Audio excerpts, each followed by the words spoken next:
Coming so close to losing Ted made me realize how very, very much I loved him. I found the idea of working and putting him through law school appealing, but I could understand that taking on family responsibilities before he even started law school might be a real drag for him. Ted planned to start law school in the winter quarter of 1970, but Temple University did not get his transcripts out in time, so he was held up for another quarter. I kept reminding him to check up on his application to be sure everything was in order, but he regarded my reminder as nagging, and whenever I tried to talk about law school, he changed the subject or brushed my questions aside with vague answers. When I began to realize the futility of nagging, I made the decision to shut up about it. Spring quarter of 1970 started, and still no word about law school. There seems to be some problem with my transcripts from Temple, Ted told me. Why didn't you call them? I asked. I guess there are other problems, he said. It's too late to do anything about it now. I couldn't figure it out. What other problems? I couldn't keep from brooding about it. One day I dialed the law school telephone number a couple of times, but hung up each time before anyone answered. What could I say? Finally, I called the admissions office. I began to explain about my friend who was supposed to start law school winter quarter when I was interrupted by the woman I was speaking to. All law school students start at the beginning of fall quarter, she said. There are no exceptions.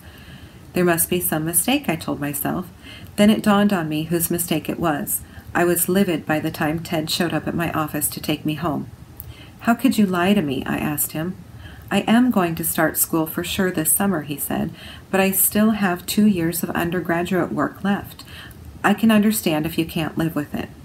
His calmness made me feel like a raving maniac. He'd lied to me, but hadn't I lied to him the night we met in the tavern and I told him about making heart valves? But this lie about law school had gone on for 6 months. I had told everybody I knew about my law student boyfriend. Maybe I had made such a big deal out of it that it was impossible for Ted to tell the truth. I could understand his wanting to be someone he wasn't. I had those feelings too. Maybe I made him feel that he wasn't good enough as he was. There was no doubt in my mind that he would be a successful lawyer someday. It would just take a little longer than I'd counted on. I wasn't about to give him up over this. Ted took classes in the summer quarter and got a part-time job in a medical supply house. It was a happy time. Some days he'd pick up a submarine sandwich and a quart of beer and join me for lunch on a secluded patch of campus lawn. After work, I'd walk over to his job and pick him up, and we'd walk up the Ave window shopping. Then we'd pick up Tina at daycare and go to my place and fix dinner. On hot summer days, we'd take inner tubes and go swimming at Green Lake before dinner or go wading after it got dark. We went to Utah at the end of the summer. The Wasatch Mountains were more beautiful than ever. We went horseback riding into the foothills where I had played as a kid, went fishing in Wyoming with my parents, drank beer in local hangouts. One night in Wyoming, Ted put on his cowboy boots and borrowed my dad's cowboy hat, and we walked down the highway to town. Ted couldn't resist lying down in the middle of the still warm pavement to celebrate the peace and quiet. We went back to Seattle, leaving Tina with her grandparents. We spent 2 weeks going out drinking and dancing. One night we stopped by a second-hand store run by a friend of Ted's. The friend was just closing up and invited us into the back of the store where he lived. It was like stepping into the 1930s with period furniture and dance band records. The pipe and the hash he pulled out brought us back to the 1970s. I had smoked dope maybe 3 times before and had never even got a buzz on. For this, people risked being arrested, but this time when I stood up, my legs felt like rubber. I fell against Ted, and we collapsed laughing onto an overstuffed chair. Every time we tried to get up, we collapsed, laughing hysterically. We stumbled out the door, tripped and fell into a big cardboard packing crate. I wanted to sleep there all night, but Ted said we had to go home to make love. Why couldn't we make love in the packing crate? Every time he tried to explain, we would laugh so hard we would cry. The thought of food finally moved us. We went to the hole-in-the-wall cafe on the Ave that was noted for having the greasiest food in Seattle, possibly the nation. We had ended up many drunks there, gobbling up grease burgers to soak up the alcohol. When the high faded, Ted talked about his friend at the second-hand store. He's real stupid taking such chances with dope. He just got paroled from prison. I was surprised. He used to have another store, Ted explained. He would break into houses, steal stuff, and sell it at his store. He got caught. How do you know him? I asked. I used to live with him and his girlfriend. When? Just for a couple months, when I worked for Safeway. I knew that Ted had stolen some of his textbooks, and soon after we met, he had shown me a new pair of ski boots that he said he had taken from an unlocked display case at the Student Union building. He was pleased with himself and said that if he hadn't taken them, someone else would. Now I wondered if he had been involved with his friend with the second-hand store. It was out of character for Ted, with his law and order views, even to know a convicted burglar. Stealing textbooks was so common it didn't shock me, but I considered it a dumb risk for someone who wanted to earn fame and fortune as an attorney. Summer gave way to autumn, which gave way to winter. We passed our first anniversary. Tina and I went home to Utah for Christmas without Ted and stayed till New Year's Day.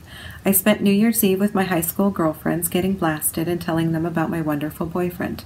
At midnight, I went outside, lay in the snow, and shouted drunkenly for all the world to hear, "I'm in love!" We celebrated Christmas with Ted when we got back. He had put up the prettiest tree I had ever seen and gave Tina some wonderful presents, including 2 Christmas kittens. But around March of 1971, I was getting antsy again. I thought Ted and I were so comfortable we would never get married if I didn't do something. "I've been thinking," I told him, "that since we're not married and we don't have any plans, how do you feel about dating other people?" "What do you have in mind?" he asked. I wanted to say, "To push you off your duff, Dumbo," but instead I told him that a guy at work had been asking me out, that I told this guy I had a boyfriend, and he asked me what kind of commitment we had, and I didn't know what to tell him. I put the accent on, commitment. "I don't want to date anyone else," he said, "but I know it's not fair to ask you not to. Go ahead and go." This wasn't what I'd planned. Well, the hell with you, I thought. There was no guy at work, but I got Angie to line me up with one of her boyfriend's friends. Ted didn't seem to care when I told him I was going out on Friday night, but I was a nervous wreck by the time my date picked me up. We went with Angie and her date to a tavern called the Walrus to drink and dance. I was having a miserable time when Angie grabbed me, pulled my ear close to her mouth. "You've got company," she said. I followed her eyes to the far wall, and there stood Ted glaring at me. I was furious at him for acting like he didn't care a bit and then following me. I marched over to him and demanded that he leave. He was shaking like a leaf and insisted that I leave with him. "Are you crazy?" I said. "You treat me like you don't care about me. You let our relationship drag on for over a year and a half with absolutely no kind of commitment, and now you want me to leave with you? No, thanks." When I got back to the table, I looked back and Ted was gone. So was the party, and everyone wanted to go. In the car, my date was all over me. When we pulled up in front of my place, there was Ted pacing back and forth on the sidewalk. I stormed in with Ted at my heels. "Did you have a good time?" he started in. "Is that what you want? To go drinking and dancing every Friday night?" "What's the choice?" I wanted to know. "Wait around for you until I'm 85? I'm going to be 26 next month. I want to get on with my life." I know, he said. I thought he might cry. "You deserve someone who can make you happy, someone who has made it already. I love you so much. Tonight when I saw you with someone else, I got so scared. I want to spend my whole life with you, and when we are 85, we'll laugh and tell our grandchildren about the night Grandpa followed Grandma out on her date." In May, Tina turned 5 and had her first real birthday party. Ted made a big happy birthday sign and hung it across the living room. He blew up balloons with his bicycle pump, and he made a chocolate cake and decorated it himself. In July, I found a 2-bedroom apartment in the University District, closer to Ted's place. It was the main floor of an old house, dirty and cramped, but it came furnished with oriental rugs over hardwood floors, a wonderful mahogany dining table with velvet cushioned chairs, a fireplace with built-in bookshelves on each side, beamed ceilings, and a built-in hutch with leaded glass doors. It was on a tree-lined street just north of the campus where Ted and I had walked often, dreaming of how nice it would be to live there. Ted bought an old-fashioned hide-a-bed for $50. On rainy nights we would build a fire in the fireplace and fall asleep in the hide-a-bed, watching the embers glowing. But soon the pattern of our life changed. Our places were so close that he began walking home late some nights instead of spending the whole night with me. We still ate dinner together, but sometimes he just didn't show up. At other times he would show up when I wasn't expecting him. Our lives were out of sync. He was busier at school. He would graduate in 9 months, and he had to take the law school admission test. the LSAT, before Christmas. I knew he had a lot on his mind, so I tried to keep busy without him. I signed up for a night class in oceanography, and Ted babysat for me while I went to class. That fall, Ted took the LSAT and worried that he hadn't done well. When his test scores came back low, I was surprised. He was intelligent, but he couldn't seem to produce well on tests. He took the test a second time, and when the scores came back, about the same as the first time, he was devastated. He had applied to 6 law schools and had outstanding letters of recommendations from his professors. Maybe the LSAT scores wouldn't stop him. His first choice was Hastings Law School in San Francisco. His last choice, the University of Utah. Early in 1972, my doctors advised me to give my body a rest from birth control pills. He stressed the importance of finding an alternative method of birth control before I stopped taking the pill. Ted and I discussed the alternatives, but none of them sounded very appealing, so we decided we would just be very careful. We had a good sex life, still exciting, but without the urgency of the early days, so we thought we could manage by abstaining during my fertile days. We didn't anticipate the forbidden fruit aspect of abstaining that would make indulging all the more exciting. Soon I was getting up in the middle of the night to go to the bathroom, and my breasts were swelling. Both of us knew it would be impossible to have a baby now. He was going to start law school in the fall, and I needed to be able to work to put him through. I was distraught. I knew I was going to terminate the pregnancy as soon as I could. Ted, on the other hand, was pleased with himself. He had fathered a baby. I didn't want to hear about it. I didn't want to think about what I was going to do. I wanted to sleep most of the time while Ted did most of the cooking and looked after Tina. As soon as the doctor confirmed what we already knew, I made an appointment for an abortion, which had just been legalized in Washington state. It was awful. Ted took me home and put me to bed. He laid down beside me and talked about the day when I wouldn't have to work and we would have lots of kids. He fixed me food, which I couldn't eat, and did all he could to comfort me.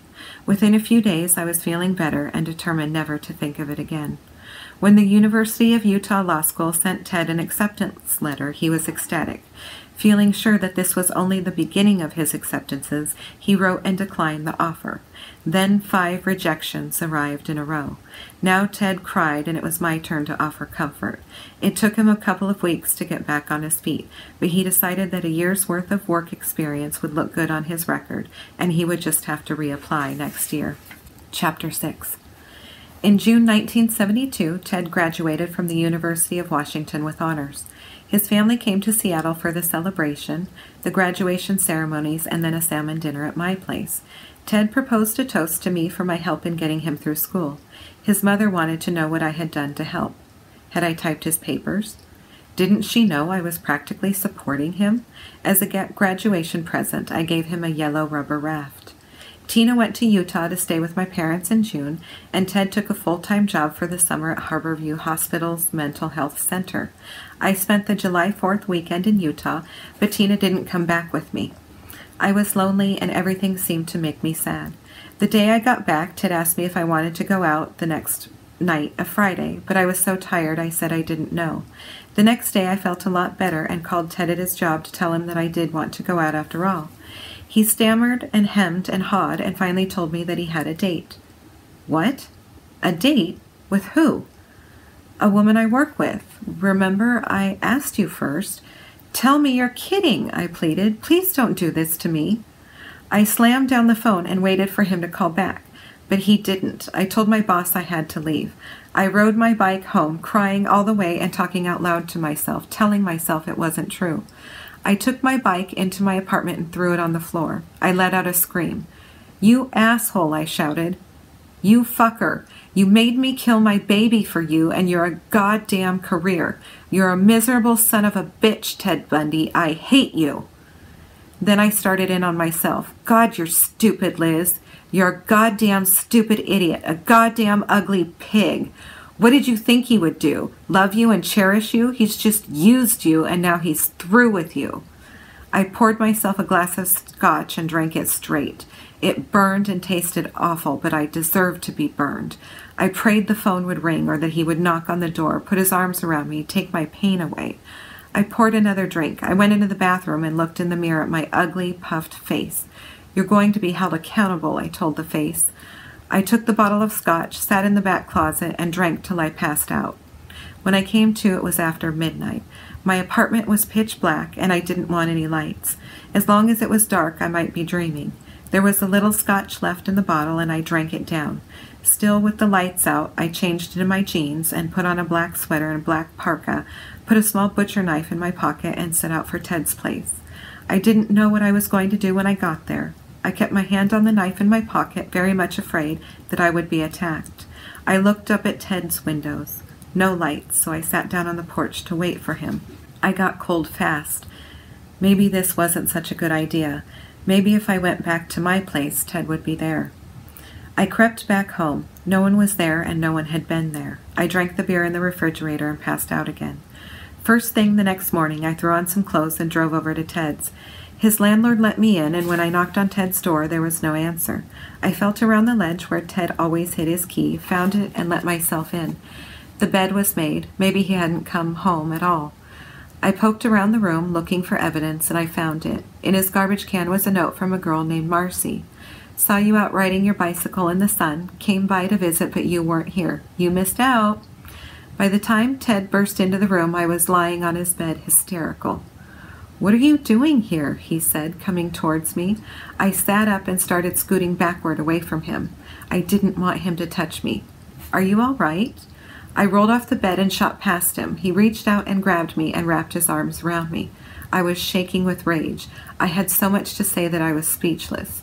"Stay here until I get back," he told me. I nodded, but as soon as I heard him go out the front door, I ran after him. He was just getting into a sporty red car. That must be her car. Maybe I should follow him. "Go back to my room and wait for me," he shouted as he drove off. I sat on his porch steps and put my head on my knees and rocked back and forth and moaned and moaned. "Gut Gott in Himmel, was ist los?" said his landlady. "Just about everything," I told her and walked away. I drove home and put the car in the garage. I was too tired to get out of the car. I heard footsteps running along the side of the garage. I thought I had cried myself out, but when I saw Ted's face, the tears began again. I sprang out of the car so fast I think I scared him.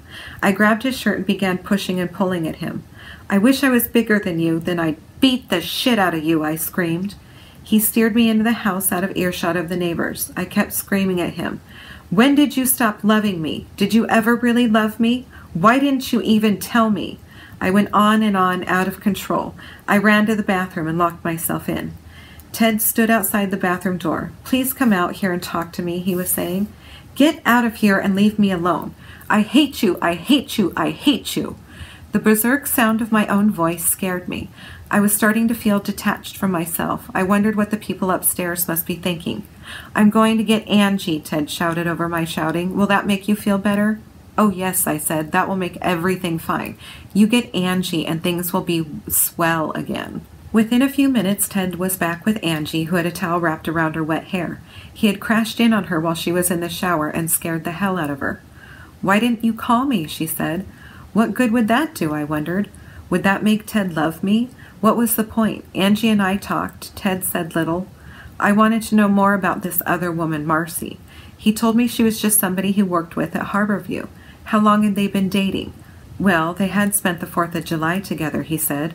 All day? You must really like her. Where did you go? I felt like a kamikaze pilot. I don't think that's important. Telling you the details will only cause you more hurt. I knew why he didn't want to go on. You went rafting, didn't you? You went rafting with Marcy in the raft I gave you as a present. I only wished the raft was here so I could slice it into 1,000,000 yellow ribbons. At last I sent Ted away. I was tired.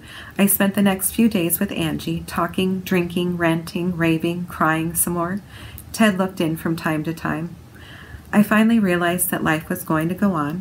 I went on a shopping spree and bought myself a bunch of new clothes. One evening I was trying on a new nightgown in a nice store. I looked good in it and I wanted it, but then I thought, what for? I knew Ted would be back for sex. Over the years, our sex life had been a strong bond between us, our desire rising and falling in cycles, but always tender and gratifying for me, and I knew why. I loved him with all of my heart. He probably liked our sex because it was available, nothing more. I bought the nightgown, admitting sadly to myself that if this was the only way I could be a part of Ted's life, I would settle for it. About 2 weeks later, Ted called for a date. Over steaks and beer, we made small talk. My job was fine. His job was fine. I had talked to Tina in Utah, and she was fine. My parents were fine. Angie and I had been spending a lot of time together, and yes, Angie was fine too. Suddenly, Ted grabbed my hand. "I'm sorry for what I've done," he blurted out. "I love you so much. Being with someone else was the loneliest experience of my life. I don't know why I jeopardized everything. Maybe if you are willing, if you think you can forgive me, maybe we could start over." I looked into those beautiful eyes, and I couldn't decide whether to slug him or flip out of my chair backwards and do handsprings across the room. Things were going to be okay. Things were going to get back to normal. But things were never really the same again. Ted's job at Harborview ended, and he threw himself into Governor Dan Evans' re-election campaign. He was working as a volunteer, but he had hopes of a paying position. Even if he didn't get paid, the experience and the contacts would be worth $1 million. He was enthusiastic and busy. I decided to make some changes in my life and got a part-time job with an environmental agency. I did a little telephone work for McGovern's presidential campaign, and Ted thought that was awful, working for a Democrat. I was a poll watcher for McGovern on Election Day, and after the polls closed, Ted and I went to Evans' victory party. I didn't know a soul, so I stuck by Ted's side, feeling stupid, boring, and ugly. Eventually, I slipped away to a tavern and drank until it was time to go. Ted couldn't understand why I got so tongue-tied around people. Ted and I planned to go to the governor's inauguration ball in January of 1973, so we went to Northgate Shopping Center to buy a new dress. Tina and I liked a red number that Ted thought was too flashy. He picked out a black knit that was pretty in a conservative way, and I bought it. On the way back to the car, Ted suddenly shoved the dress box at me and took off running on the icy pavement. I didn't know what was happening until a woman with 2 little kids started screaming and pointing at a man almost a block away that Ted was chasing. When Ted came back with the security guard and the purse snatcher, I was awed at how fast he had responded and at his bravery. He told me that he had cornered the man in a dead-end alley and at the last moment had realized that the man might be armed. Fortunately, he wasn't. Ted was making good money at a job in the King County Budget Office, a job he got after working briefly for the Seattle Crime Commission on a study of white-collar crime. He decided to buy a car. I helped him by going through the ads, and soon he had a brown Volkswagen of his own. In the spring of 1973, Ted was appointed assistant chairman of the Washington State Republican Central Committee. He loved the work and the people he worked with, particularly his boss, the state chairman. It upset me very much that with such a great job, Ted still continued to steal. One day in a hardware store, he began gathering up tools and putting them in a tool chest. At first I paid little attention, but he seemed so intent on what he was doing that I said, "You're not going to steal those, are you?" "Of course not," he said, but several days later I saw the tool chest in his car. I had enough confrontations, so I said nothing. In the early summer, I went sailing with a girlfriend and stumbled on a pocket of eligible men. One of them, Greg, needed someone to crew for him on his Hobie Cat, a 16-foot catamaran. There wasn't much to crewing, just shifting from one side of the boat to the other and sometimes going out in the trapeze, a sling affair that suspended a person over the water and kept the boat from turning over. It was great fun, and I made plans to crew for Greg again. I liked the idea of making Ted jealous. Every time I tried to talk to him about our relationship, it ended up the same way. I was insecure. I was too clingy. As far as he was concerned, our relationship was fine the way it was. When I asked him point blank whether he was dating anyone, he would look me straight in the eye and say no. When I told him about sailing with Greg, he told me I was taking a big chance, that I was probably going to ruin everything. At the next regatta, I was helping Greg get the boat ready when I looked up and saw Ted on a bridge watching me. I tried to talk to him, but he wouldn't answer, so I walked away, feeling his eyes drilling holes in my back. I wasn't going to let him spoil my good time. Greg and I planned a bicycle and ferry trip to Victoria, British Columbia. I told Ted about it one morning as we were driving to work. He blew up and started driving like a madman. At the first chance, I got out of the car. I had walked about 4 blocks when Ted darted out of an alley in front of me. When he saw me, he jumped back. Then he was behind me, following me. Just as I got to work, he fell in step alongside me. You're making a terribly big mistake, Elizabeth. I love you very much, and you're taking my love and destroying it. I am destroying it? I couldn't believe my ears. You tell me you love me, but you don't act like it. The evening Greg was to pick me up, Ted came over early and refused to leave. He had been drinking, and his tears flowed freely. He wished I wouldn't go. I was steamed. I told him that I'd had enough, that I was sick of words, words, words. If he wanted to stay and make a fool of himself, go ahead. He left. I went on my trip with Greg, and we had a platonic good time. When I returned, I found a letter. It's Friday evening. You're gone, and I've never been so alone in my life. The memory of your face haunts me. The memory of our times together is so fine, and the fact that I have lost you seems unreal. I'm perfectly stunned. Cigarette upon cigarette does nothing. You've left, and I can think of nothing but that I love you.